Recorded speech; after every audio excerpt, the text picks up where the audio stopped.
창세기 45장 1절부터 15절까지의 말씀을 저와 여러분이 한 절씩 교독하도록 하겠습니다. 요셉이 시종하는 자들 앞에서 그 정을 억제하지 못하여 소리질러 모든 사람을 자기에게서 물러가라 하고 그 형제들에게 자기를 알리니 그때에 그와 함께한 다른 사람이 없었더라. 요셉이 큰 소리로 우니 애굽 사람에게 들리며 바로의 궁중에 들리더라. 요셉이 그 형들에게 이르되 나는 요셉이라. 내 아버지께서 아직 살아계시냐이까. 형들이 그 앞에서 놀라서 대답하지 못하더라. 요셉이 형들에게 이르되 내게로 가까이 오소서. 그들이 가까이 가니 이르되 나는 당신들의 아우 요셉이니 당신들이 애굽의 반자라. 당신들이 나를 이곳에 팔았다고 해서 근심하지 마소서. 한탄하지 마소서. 하나님이 생명을 구원하시려고 나를 당신들보다 먼저 보내셨나이다. 이 땅에 2년 동안 흉년이 들었으나 아직 5년은 밭갈이도 못하고 추수도 못할지라. 하나님이 큰 구원으로 당신들의 생명을 보존하고 당신들의 후손을 세상에 두시려고 나를 당신들보다 먼저 보내셨나니 그런즉 나를 이리로 보내니는 당신들이 아니요 하나님이시라. 하나님이 나를 바로에게 아버지로 삼으시고 그 온 집의 주로 삼으시며 애굽 온 땅의 통치자로 삼으셨나이다.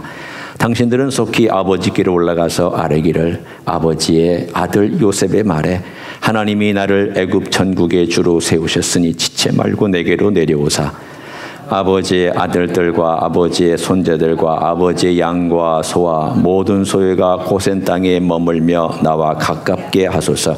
흉년이 아직 5해가 있으니 내가 거기서 아버지를 봉양하리이다. 아버지와 아버지의 가족과 아버지께 속한 모든 사람에게 부족함이 없도록 하겠나이다 하더라고 전하소서.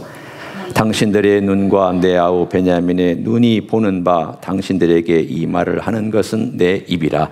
당신들은 내가 애굽에서 누리는 영화와 당신들이 본 모든 것을 다 내 아버지께 아뢰고 속히 모시고 내려오소서 하며 자기 아우 베냐민의 목을 안고 우니 베냐민도 요셉의 목을 안고 우니라. 같이 읽습니다. 요셉이 또 형들과 입맞춤이 안고 우니 형들이 그제서야 요셉과 말하니라. 아멘. 여러분이 혹시 영화 밀양이라는 것을 보신 적이 있습니까? 지금부터 한 17년 전의 영화입니다. 이 영화는 유명한 전도연과 송강호가 주연으로 나왔던 영화입니다. 여러분 한 번쯤은 이제 이렇게 유튜브에서 받아서 보실 수 있는 그런 영화니까 보셔도 여러분에게 어떤 문제의식을 던져줄 것입니다. 이 영화에 보면은 이 전도연이 주인공인데 이 사람이 남편을 잃고 자기 남편의 고향인 밀양으로 내려갑니다. 밀양으로 내려가서 자기 아들이 하나 있었는데 그 조그마한 유치원 다니는 아들을 데리고 밀양에 내려가서 새로운 삶을 아무도 모르는 곳에서 새로운 삶을 시작해 보겠다고 밀양에 내려갔습니다. 그런데 내려가서 얼마 안 돼서 자기 아들이 납치를 당하고 살해를 당합니다. 그리고 나서 그 절망 속에서 한 사람의 전도를 받고 교회를 다니면서 마음의 그 억울함과 불안함과 두려움과 모든 것들을 신앙의 힘으로 이겨내려고 어느 정도 평안을 찾습니다. 그 사이에 이 살인범이 잡혔습니다. 알고 보니 가까운 이웃이었습니다. 그리고 나서 그 마음의 깊은 갈등 때문에 괴로워하다가 내가 이 사람을 용서하리라. 그리고 감옥을 찾아갑니다. 그런데 이 감옥에 찾아가서 이 사람을 만나는 순간 이 사람이 살인자가 이렇게 말을 합니다. 나는 이미 예수를 믿고 마음의 평안을 얻었습니다. 용서받았습니다. 그리고는 이 여주인공 앞에서 그 이상 말을 하지 않습니다. 그저 이 여주인공이 화가 납니다. 내가 용서하지 않았는데 신이 용서했다고? 그러면서 이 여주인공의 방황이 시작됩니다. 신앙이 뭐냐? 어떻게 이럴 수가 있느냐? 저 사람이 나보다 더 평화롭고 평온하다고 이게 말이 되느냐? 그러면서 이 갈등하고 힘들어하는 과정 속에서 맨 나중에 되어서 그 여인이 정신병원까지 갔다가 나오면서 이 영화는 끝이 납니다. 결론은 본 사람들의 몫입니다. 이 영화를 보면은요, 한편으로 그런 생각이 듭니다. 하나님이 용서하셨으면 그렇게도 되는가? 내가 하나님께 용서받았으니까 뭐 굳이 과거의 그러한 죄를, 또 끔찍한 죄를 끄집어낼 필요가 있는가? 여러분 어떻게 생각하십니까? 그럴 필요가 있습니까? 없습니까? 뭐 저에게 대답하시지 않아도 괜찮아요. 속으로 한번 생각해 보세요. 독일과 일본의 차이점이 뭐냐면, 일본은 자기들이 잘못한 것을 절대 인정하지 않습니다. 그리고 과거를 끄집어내지 않습니다. 그래서 우리가 일본에 대해서 분노하는 거죠. 독일은요, 자기가 피해를 준 사람들이 용납할 때까지 미안하다고 합니다. 용서해 줄 때까지 잘못했다고 사죄합니다. 그게 독일과 일본의 차이점입니다. 기독교 국가였던 나라와, 물론 잘못했습니다. 독일 잘못했어요. 그리고 독일 기독교도 엄청 잘못했습니다. 그러나 사죄할 줄 알았습니다. 일본은요, 사죄할 줄을 모릅니다. 과거를 덮어버립니다. 제가 이 예를 왜 드리는가 하면, 우리의 삶에 그 집안이든 혹은 개인이든 상처나 또는 아픈 일이나 혹은 수치스러운 일들이 있을 때에는 잘 얘기를 하지 않으려고 합니다. 드러내는 것을 꺼려 합니다. 그리고 그 드러내고 말하는 것을 굳이 그렇게까지 해야 되느냐고 말을 합니다. 아니, 주님이 다 용서해 주셨잖아. 밀양하고 똑같은 얘기를 합니다. 주님 다 용서해 주셨잖아. 그럼 나는 그 사람에게 가서 사과하거나 용서를 구하는 일을 하지 않아도 되는 것처럼 그렇게 말을 하곤 합니다. 여러분, 이것은 진정한 복음은 아닙니다. 오늘 저는 바로 우리의 삶 가운데서 우리를 형성해 왔던 과거, 그 과거는 어디까지 거슬러 올라가느냐 하면 어쩌면 우리의 조상까지도 올라갈 수 있는 이 과거의 이야기로부터 오늘의 내가 있다라는 것을 먼저 말씀드리고 싶습니다. 저는, 그리고 여러분 각자는 독립적으로 존재하는 존재가 아닙니다. 여러분은 과거로부터 이어져 내려온 영향과 궤적을 따라 살아가고 있는 사람입니다. 어떻게 벗어났느냐 하는 것은 개개인의 문제지만 일단 그렇습니다.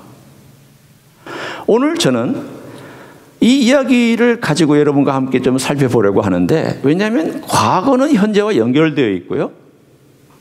그리고 연결되는 정도가 아니라 영향력을 발휘하고 있고, 영향력을 발휘하는 정도가 아니라 많은 경우에는 발목을 꽉 붙잡고 있습니다. 왜 내한테는 이런 것들이 팍팍 튀어나오고 나도 모르게 이런 결정들을 하고 선택을 할까?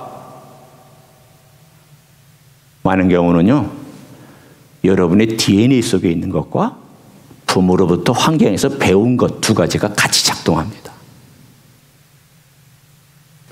내가 만일 그것을 끊거나 변화시키지 아니하면 나는 우리 어머니나 우리 아버지 세대하고 별로 다른 것이 없이 살아갈 겁니다. 속은 똑같아. 겉으로만 그리스도인의 허울을 쓰고 똑같은 궤적을 따라서 살아가는 그런 사람이 될 수 있습니다. 그러니까 한편으로는 오늘 여러분 메시지를 들으면서 무거운 쪽이 있는 것과 그러나 또 소망이 있는 쪽, 이 두 가지를 다 오늘 이 본문과 함께 우리가 나누려고 합니다. 오늘 저는 먼저 이 부정적인 이야기를 좀 여러분에게 드리고 싶어요. 성경에 보면 성경은 감추지 않아요.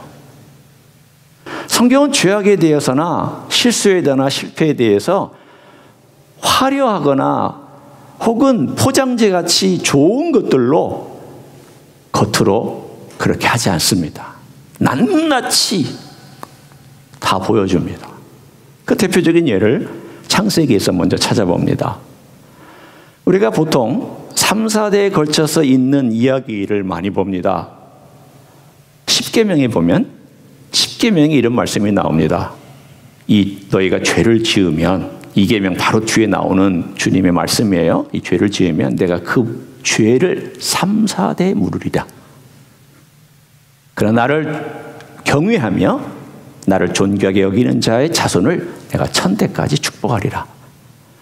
두 가지 다 있습니다. 비교가 안 될 정도로 하나님의 축복과 하나님의 심판의 이 비율은 차이가 있습니다. 그러나 분명한 것은 또 뭐가 있느냐 하면 하나님이 책임을 물으신다라고 하는 것에 대해서는 우리가 경고해서 들을 필요가 있습니다. 그럼 3, 4대가 뭐냐? 나를 중심으로 보면은요, 할아버지, 어머니, 아버지, 할아버지, 할머니, 어머니, 아버지, 나, 자식이 3, 4대고요. 만약 내가 결혼을 안 했으면은 그 증조 할아버지, 할머니, 그 다음에 할아버지, 할머니, 어머니, 나까지가 3, 4대입니다. 대개의 경우는 이 세대는요, 내가 살아있는 동안에 볼 수 있는 세대입니다. 여러분 적어도 3, 4대 보셨죠? 예, 3, 4대. 대부분의 경우는 3, 4대 어느 정도 봅니다. 그러니까 이 영역이 뭐냐면 내가 살아가면서 누릴 수 있거나 내가 받을 수 있는 환경과 유전적인 것 다 포함해서 3, 4대입니다. 그 영향력이 지대하다는 겁니다. 그러면 여러분 이렇게 물어볼 거예요. 아니 그 3, 4대면은 내 할아버지나 할머니가 만약에 우상숭배했거나 죄를 졌으면 그거 주님께서 꼬박꼬박 물으십니까? 또 그렇게만 생각하셔는 안 됩니다. 주님은 1대1로 어떤 죄에 대해서 어떻게 심판하시는 인과응보적인 일을 하시는 분은 아닙니다.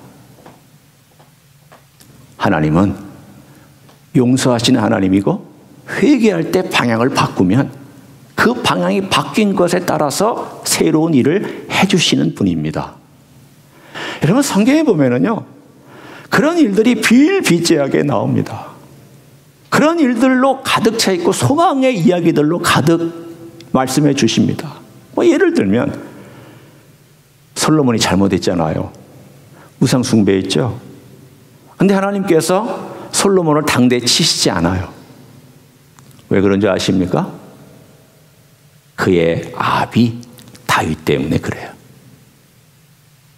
그의 아버지 때문에 당대에 솔로몬에게 책임을 묻지 않아요. 그리고 나서 그의 손자 때 르호보암 때 책임을 묻고 그 르호보암도 나름대로 권력을 어느 정도 유지하고 있었고요. 계속 내려가면서 그 책임을 묻습니다.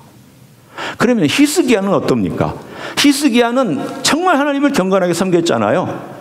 그런데 그 아들 므낫세는 최고로 오랫동안 권좌에 있으면서 유다라고 하는 백성을 완전히 타락시킨 제일 악랄한 왕이 므낫세였습니다. 누구의 아들인 줄 아세요? 히스기야의 아들입니다. 그럼 히스기야가 잘했으면 므낫세도 복받아야 되는데 어떻게 된 겁니까? 개인의 선택이, 그리고 어떤 선택을 하느냐에 따라서 하나님의 축복과 저주가 또한 갈라질 수 있다는 것도 보여주고 있습니다. 오늘 창세기 얘기 다시 돌아옵니다. 여러분 창세기 보면은 아브라함, 이삭, 야곱, 요셉까지 4대가 나오죠. 4대 이야기가 창세기 후반부의 주요한 이야기입니다. 그런데 이 4대에 걸쳐서 흐르고 있는 이 가정의 문제점, 역기능이 있습니다. 그게 뭐냐면 제일 큰 역기능의 하나가 거짓말하는 역기능입니다. 아브라함 2번이나 큰 거짓말을 했습니다. 자기 목숨 부지하려고. 이삭 아버지를 따라서 1번 거짓말을 했습니다. 자기 목숨을 부지하려고. 다른 거 아니에요. 그냥 목숨 부지하려고 하는 거예요. 남자인 내가 살해당할 위험이 있기 때문에 내 목숨을 유지해야 된다라는 것 때문에 거짓말을 한 거예요. 비겁한 남자들이죠. 세 번째, 야곱. 할아버지와 아버지의 거짓말을 다 물려받았습니다. 그래서 거짓말쟁이가 됐습니다. 그의 어머니 리브가 거짓말쟁이입니다. 아버지와의 관계는 안 좋습니다. 서로 끼고 돌았습니다. 이삭은 에서를 끼고 돌고 리브가는 야곱을 끼고 돌았습니다. 편애가 있습니다. 그 할아버지 올라가도 편애가 있습니다. 야곱의 할아버지로 올라가면 야곱이 이스마엘 좋아했습니다. 엄청 좋아했어요. 그런데 사라가 쫓아내라고 할 때 울며, 사실은 울며 겨자 먹기로 쫓아낸 거예요. 아, 하나님의 뜻인가 보다라고 하면서 순종은 했지만 이스마엘 무척 좋아했습니다. 편애가 있었습니다. 이삭도 편애했습니다.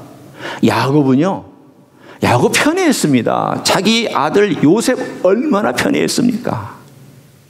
여러분, 10손가락 다 아프다고 하지만 다 얘기들 하잖아요. 더 아픈 손가락이 있고 덜 아픈 손가락이 있다고. 자식이라도 더 마음에 드는 자식이 있고 덜 드는 자식이 있을 수 있어요. 근데 그걸 노골적으로 했다는 거예요. 부모는 그걸 노골적으로 하면 안 되잖아요. 균형을 잡으려고 해야 되잖아요. 야곱은요, 균형 없었습니다. 노골적으로 좋아했습니다. 노골적으로 편애했습니다. 자, 그러면 이제 요셉으로 돌아옵니다. 요셉은 어떻습니까? 요셉은 흠이 없나요? 있죠. 어떤 흠이 있습니까? 자랑질. 여러분, 아마 이 교회에서 제일 꼴보기 싫은 사람 중에 하나가 뭐냐면 자랑질 하는 거예요. 자랑질. 특별히 이 자랑질 하는 거 굉장히 겉으로는 다 해도 속으로는 아이, 되게 자랑질이네, 이런 마음이 들 수 있어요. 교회뿐만이 아니라 친구들 사이도 마찬가지예요. 이 자랑질이라는 것은요, 잘해야 됩니다. 해도 본전이에요. 아, 물론 손주 자랑질은 달라요. 손주 자랑질은 해도 괜찮아요. 근데 자식 자랑질은 정말 조심해서 하셔야 돼요. 왜냐하면 남의 자식과 비유가 되는 것처럼 느껴지기 때문에 그래요. 한번 생각해 보세요. 이 자랑질을 하고 돌아다녔으니 형들이 좋아할 리가 있습니까? 아, 정말 밥맛이야. 참, 이 말은 되게 웃기는 말이에요. 밥맛이야 그러면은 미국 사람들이 들으면 아, 밥맛이 좋은가? 이렇게 듣겠지만은 우리 한국 사람들은 다 알아들어요. 밥맛이야 그러면 아, 저 정말 밥맛 떨어지게 만드는 놈이야라고 하는 그런 표현이 있잖아요. 밥맛이야. 아마 형들이 이구동성으로 만나면 씹는 대상이 한 가지가 있어서 10 형제를 묶어주는 아주 미워하는 원수 하나가 있었습니다. 다 자기들끼리 티각태각하다가 한 얘기만 나오면 서로 하나가 되는 원수. 있죠, 여러분도? 아, 서로 뭐라고 얘기하다가 공동의 적이 생기면은 쫙 하고 연합하잖아요. 10 형제를 연합시킨 한 형제가 누구냐면 요셉입니다. 요셉이 그렇게 될 만도 했어요. 이 자랑질 하죠. 형 고발질 하죠. 아빠는 이 사람은 좋아하는 편애가 있죠. 그러니 10 형제가 미워 죽겠는 거예요. 그러다가 이 형제의 요셉을 팔아치웠습니다. 죽이려다가 팔아치웠습니다. 무엇으로? 애굽의 노예로 팔아치웠습니다. 요셉은요, 아무리 자기가 그렇다 소니 형들이 자기를 노예로 팔아먹은 것에 대해서 끌려가는 동안에도 슬펐을 것이고 억장이 무너졌을 것이고 그의 인생의 모든 것들이 다 땅에 꺼지는 듯한 배신과 고통의 시간을 보냈을 거예요. 그래서는 겨우 보디발의 집에 가서 이제는 좀 더 뭔가 적응한다 싶었는데 강간범으로 몰려가지고 감옥에 가죠. 그리고 강간범으로 몰려서 거기에서 감옥살이를 합니다. 그러나 인생이 점점 꼬여가는 거예요. 그러니까 그의 인생이 꼬여가는 걸 보면서 그의 마음속에 어떤 생각을 했겠습니까? 아마 여러분 같으면 혹은 저 같으면 그럴지도 모르죠. 하나님 살아계신가? 왜 인생이 자꾸 이렇게 꼬여갈까? 왜 이렇게 어려워져 갈까? 왜 수렁으로도 빠져갈까? 하나님은 나를 이렇게까지도 해야 되나? 그는 거기에서 자기의 삶을 이 모양 저 모양으로 돌아보는 시간을 가졌을 것입니다. 그리고 드디어 꿈을 해석해줘서 그 감옥에서 나와서 오늘 우리가 읽은 이야기가 이제 그 직전에 나이 30에 총리 대신이 됩니다. 그리고는 그가 결혼을 해서 2 아들을 갖습니다. 두 아들의 첫 번째 장자의 이름은 므낫세고 차자의 이름은 에브라임입니다. 장자의 이름은 므낫세인데 그 므낫세 이름은 뭐냐면 잊어버리다 라는 뜻이에요. 차자의 이름은 풍요롭게 하다 라는 뜻이죠. 그러니까 첫 번째 장자의 이름을 그렇게 지은 걸 우리가 가만히 유추해 보면 그가 그때까지 얼마나 마음의 갈등을 많이 겪었던가, 얼마나 힘들었을까. 대략 나이가 얼마쯤 되었을 거라고 짐작하십니까? 자, 30에 총리가 됐고요. 30쯤 결혼했다고 가정하죠. 그러면 장자를 한 32이나 33에 낳았다고 가정해 봅니다. 그럼 그가 17살에 애굽의 노예로 팔려왔죠. 대략입니다. 그러면 17살에서 한 32살까지 한 15년 동안을 그 감정적인 그 어려움과 그 마음에 해결되지 아니한 많은 것들이 그를 힘들게 하고 있었습니다. 15년 동안 그는 잊지 않고 살았습니다. 계속 대면했어요. 하나님, 왜 이런 일이 있었습니까?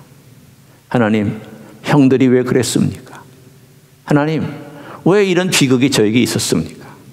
하나님, 그러나 하나님께서 일하고 계셔서 저를 이 땅의 총리로 세우셨고 저로 이 아들을 주셨습니다. 하나님이 저로 하여금 저의 슬픔과 저의 아픔과 과거를 극복하도록 해주셨습니다. 그래서 그 이름을 므낫세라고 지었습니다. 그리고는 둘째가 태어나자 더 적극적으로, 아마도 2년 내지 3년 후에 둘째가 태어났을 때 더 적극적으로 하나님이 내 인생을 풍요롭게 했다고 해서 풍요롭게 하시다라는 의미로 에브라임이라는 이름을 지어줬습니다. 그러던 어느 날 풍년이 7년 지나고 나서 이제 한 39쯤 됐고 37에 풍년이 7년 지났고, 그리고 2년째가 되던 해니까 39 내지는 40쯤 되었을 때에 드디어 형들이 찾아왔습니다. 대략 40 전후입니다. 노예로 팔려간부터 몇 년의 시간이 흘렀냐면 23년 정도의 시간이 흘렀습니다. 긴 시간입니다. 23년이 흘러서 이제 40대가 된, 혹은 39, 40이 된 이 요셉에게 나타난 형들의 모습을 보면서 그는 즉시 형들을 알아봤습니다. 그리고는 오늘 우리가 읽은 이 이야기까지 형들을 테스트합니다. 여러분, 왜 그랬을까요? 형들을 왜 테스트했을까요? 우리는 제일 첫 번째 답은 이거죠. 형들의 마음이 어떤가를 알아야 됐다. 그래서 형들을 테스트할 필요가 있었다. 첫 번째 대답이고요. 두 번째 대답은요, 요셉도 과거와 직면해야 했습니다. 과거와 직면해야 했습니다. 여러분, 요셉이 이 일을 끄집어내서 형들하고 직면하고 이 문제를 다룰 때 그의 마음은 편했겠습니까? 편하지 않죠. 옛날에 상처들이 다 올라오죠. 형들이 자기를 어떻게 대했는지를 다 알게 되죠. 그의 마음에 고통스럽습니다. 그렇지만 오늘 본문을 읽으면서 우리는 놀라운 것을 발견할 수가 있습니다. 요셉이 어떻게 표현했는지 이제 우리 45장을 보면서 함께 봅니다. 이미 읽은 본문이기도 하고 여러분 이야기를 들었으니까 이제 이 본문을 한번 보면서 생각해 보십시오. 자, 요셉이 감정을 어떻게 표현했습니까? 어떻게 표현했습니까? 1절과 2절. 억제하지 못하여서 어느 정도로 큰 소리로 울었을까요? 여러분, 어느 정도 큰 소리로 엉엉 울었다. 우리말의 표현은 엉엉 울었다가 정답이라고 생각합니다. 큰 소리로. 그런데 얼마나 크게 울었는지 요셉의 집무실에서부터 애굽 궁정에 이르기까지 크게 울었다라고 되어 있습니다. 그러니까 아마 엉엉보다는 더 크게 울었던 것 같은 생각이 들어요. 아마 어떻게 우는 게 제일 크게 우는 걸까요? 여러분은 어떻게 울 때 제일 크게 울으세요? 어떻게 울 때 제일 크게 막 천지가 떨어질 것처럼 여러분 이 아파트에 사시면 아파트에 있는 뭐 7층, 8층에 있는 분이나 아래층에 있는 분들이 다 들을 수 있을 정도로 운다라고 한번 가정해보고 운다면 어떤 울음일까요? 요셉은 자기의 감정을 숨기지 않았습니다. 숨기지 않았어요. 아마도 옆에 있는 사람들이 그렇게 얘기할지 모르겠습니다. 채통머리 없다. 총리 대신 아니냐. 바로의 바로 아래에서 나라를 다스리시는 제2인자가 아니냐. 이런 사람이 이렇게 채통머리 없게 우느냐. 라고 얘기할 수 있습니다. 그런데 요셉은 자기의 감정을 감추지 않았습니다. 여러 감정들이 있었을 겁니다. 과거의 상처가 다시 올라왔지만 그것이 하나님의 은혜라는 그것 때문에 너무 놀라운 하나님의 은혜 때문에 갖는 감정. 형들에 대한 그 복합적인 감정을 극복하고 형들을 대할 때에 그 마음 가운데 있었던 감정. 아버지를 보고 싶은 감정, 자기 동생 베냐민을 보면서 눌렀던 감정들, 이 모든 것들이 화산처럼 폭발하면서 그가 터져 올랐습니다. 그래서 감정이 어디 또 나오냐면 14절, 15절에도 나옵니다. 자기 아우 베냐민의 목을 안고 우니 베냐민도 요셉의 목을 안고 우니라.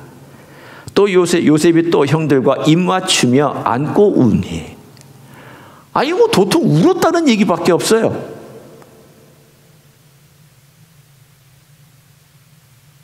이게 요셉의 이야기예요. 울었다.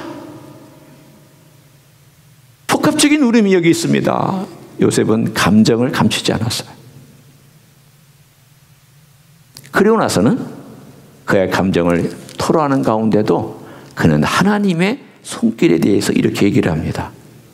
뭐라고 얘기를 하냐면 5절에 처음 나오죠. 당신들이 나를 이곳에 팔았다고 해서 근심하지 마소서, 한탄하지 마소서. 두려워하지 말라는 거예요. 내가 당신 해코지 않을 테니까. 나 이미 다 용서했으니까. 나는 지난 20년이 넘게 이걸 가지고 씨름했는데 내가 하나님 아버지 앞에서 깨달은 것이 있으니 나를 그렇게 두려운 듯이 보지 마십시오. 그러면서 이렇게 얘기를 합니다. 하나님의 생명을 구원하시려고 나를 당신들보다 먼저 보내셨나이다. 하나님이 행하신 것입니다. 하나님이 역사하셨습니다. 그들의 잘못이 없었다는 얘기는 아니에요. 그러나 그러한 불행에도 불구하고 하나님은 이 모든 것들을 다 합력하여 선을 이루셨다고 고백합니다. 그리고 7절에 하나님이 큰 구원으로 당신들의 생명을 보존하고 당신들이 후손을 세상에 두시려고 나를 당신들보다 먼저 보내셨나니. 그의 내용을 보면은 하나님이 나를 먼저 보내시고 하나님이 다 하셨고 하나님이 역사하셨고 하나님이 일하셨다라고 하는 고백을 그는 그대로 합니다. 그리고 나서 그가 용서했다라는 표현들을 계속합니다. 걱정하지 말라고. 내가 당신들과 그리고 아버지와 그리고 당신들의 자녀를 내가 길러주겠다. 양육하겠다. 먹이겠다. 걱정하지 말라고. 두려워하지 말라고. 용서합니다. 대면하고 용서합니다. 그리고 요셉은 어떻게 됐습니까? 자기 조상들이 걸어온 길과 다른 길을 걸어갑니다. 자기 할아버지 때부터 왔던 거짓말하던 할아버지, 거짓말하던 증조 할아버지, 거짓말하던 아버지의 길을 가지 아니하고 새로운 파라다임으로 걷습니다. 어떤 파라다임?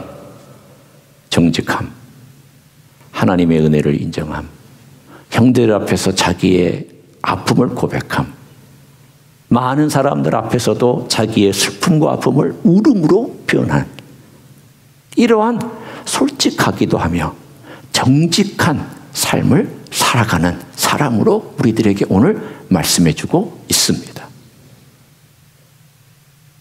성도 여러분, 저는 여기서 4가지 정도를 오늘 우리 교훈으로 함께 하고 싶습니다.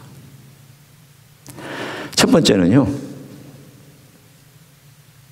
생물학적인 가족이 우리의 미래를 결정지지 않아도 되며 우리의 미래는 하나님의 손에 있다라는 것입니다. 생물학적인 여러분의 어머니, 아버지, 할아버지, 할머니 혹은 증조 할아버지, 할머니가 여러분에게 많은 영향을 끼쳤고요. DNA에도 영향을 끼쳤지만 그렇게 안 살아도 된다는 거예요. 왜냐하면 우리는 하나님 안에서 새로운 피조물이 되었기 때문입니다. 알아야 되는 거예요. 처음 2가지는 아는 거예요. 인정하고 아는 거예요. 두 번째는 내려오는 죄의 습관과 패러다임을 벗어버리고 변화된 삶을 살 수 있다라고 우리 주님은 가르쳐 주셨습니다. 그리고 성경은 가르쳐 주십니다. 새로운 피조물이라고 가만히 있으면 안 됩니다. 나 새로운 피조물이니까 이제 될 겁니다. 아니요. 될 것을 바라보고 우리는 뭘 말씀해야 되냐면 죄의 습관과 패러다임이 내게 있다면 이거 바라보고 어떻게 해야 되는구나. 이게 2번째입니다. 아는 거예요. 3번째는 제일 어려운 겁니다. 나와 우리 가족을 괴롭혀왔던 부정적인 패러다임을 점검하고 직면해야 됩니다. 이게 제일 어려운 파트입니다. 처음 2가지는 어느 정도 하는데 이게 어렵습니다. 오늘 저는 저희 가정의 이야기를 좀 잠깐이라도 하려고 합니다. 제가 한 번도 설교 시간에 해보지 않았던 이야기 같아요. 저희 아버님은 독자입니다. 그리고 저희 할머님은 일찍 저희 할아버지를 이으셨습니다. 그러니까 독자에다가 또 의지할 데가 없었으니까 저희 할머니에게 저희 아버님은 아들이면서도 남편이면서도 삶의 모든 거였습니다. 그런 집안의 독자는 좀 어려움이 있죠. 그렇죠? 예. 부모가 끼고 돌잖아요. 그래서 일제시대에 중용에 끌려갈까 봐 저희 할머니가 대구에 있는 대구사범에 공부를 시키러 보냈습니다. 서울 사범은 너무 멀고 대구사범으로 가서 공부를 해라. 그 당시에 사범대학을 나오면 징용에 끌려가지 않았습니다. 그래서 거기를 나온 다음에 교사로서 학교에서 가르쳤기 때문에 징용에 끌려가지 않고 살아남을 수 있었습니다. 독자니까 그렇게 했다고 하시더라고요. 그리고 나서 얼마 안 있어서 저희 어머니를 만났습니다. 저희 어머니는 세 남매의 첫째입니다. 고등학교를 졸업하고 일제시대 때 은행에 취직을 했습니다. 월급도 제일 잘 받았다고 그래요. 그런데 결혼하는 바람에 직장을 다 관두게 됐고 그 시대에는 결혼하면 그런 거 못 하잖아요. 저희 아버님이 시집 와서 이제 시집살이가 시작됐습니다. 저희 할머니는 그 동네에 이상한 종교의 우두머리였습니다. 어머니는 기독교인이었습니다. 그러니 이 둘 사이의 갈등과 어려움은 제가 이 자리에서 말할 것은 아니지만 하여튼 힘들었습니다. 단순히 종교적인 문제뿐만 아니라 성격적인 문제 등등의 모든 문제, 거기다가 할머니는 아버지가 남편 같은 분이잖아요. 또 어머니는 왔는데 또 어렵잖아요. 저희 아버님은 그 둘 사이에서 우유부단하게 이러지도 못하고 저러지도 못하는 그런 분이었습니다. 독자니까 더 그랬겠죠. 그렇지만 저희 아버님은 성격이 좀 조용한 분이었고 저희 어머니는 성격이 좀 괄괄한 분이었습니다.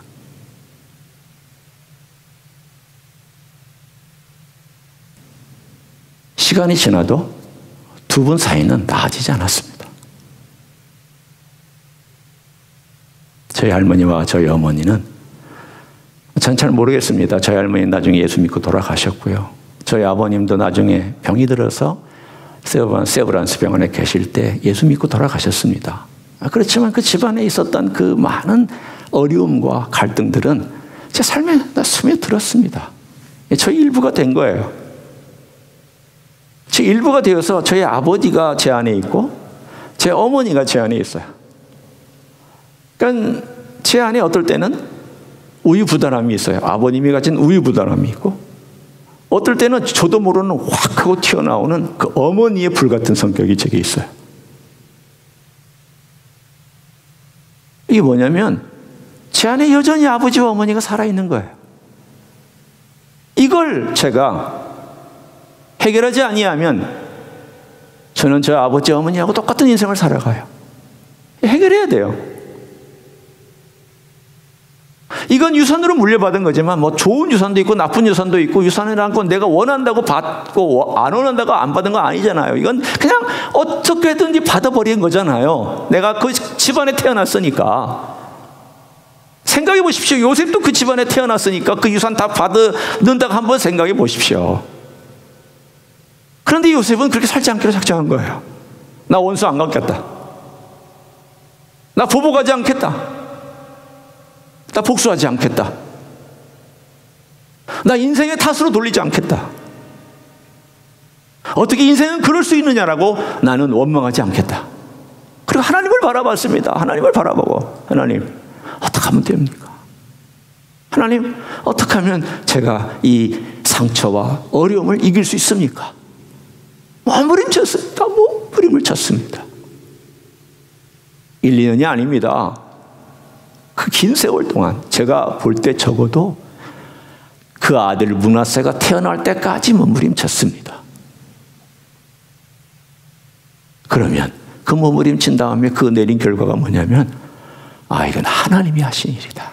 그리고 하나님의 역사를 기대했고 하나님의 역사 앞에 모든 걸 맡기면서 그는 기꺼이 형들을 받아들였고 용서해 주었습니다. 여러분, 용서는 용납까지도 포함합니다. 안고 끌어안고, 형들은 아직도 두려움이 있었겠지만 안아줬어요. 용서해 줬어요. 여러분, 과거 직면하셔야 됩니다. 내가 아직 그 과거를 해결하지 않았다면, 그리고 그 과거가 여전히 나를 발목을 잡고 있다면, 그거 가만히 앉아서 점검하면서, 주님 이걸 어떻게 해결하면 좋겠습니까?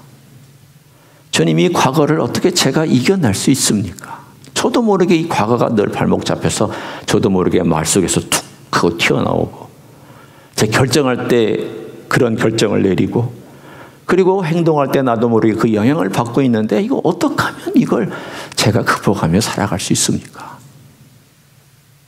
주님 말씀하십니다. 내 멍에를 메고 내게 배우라.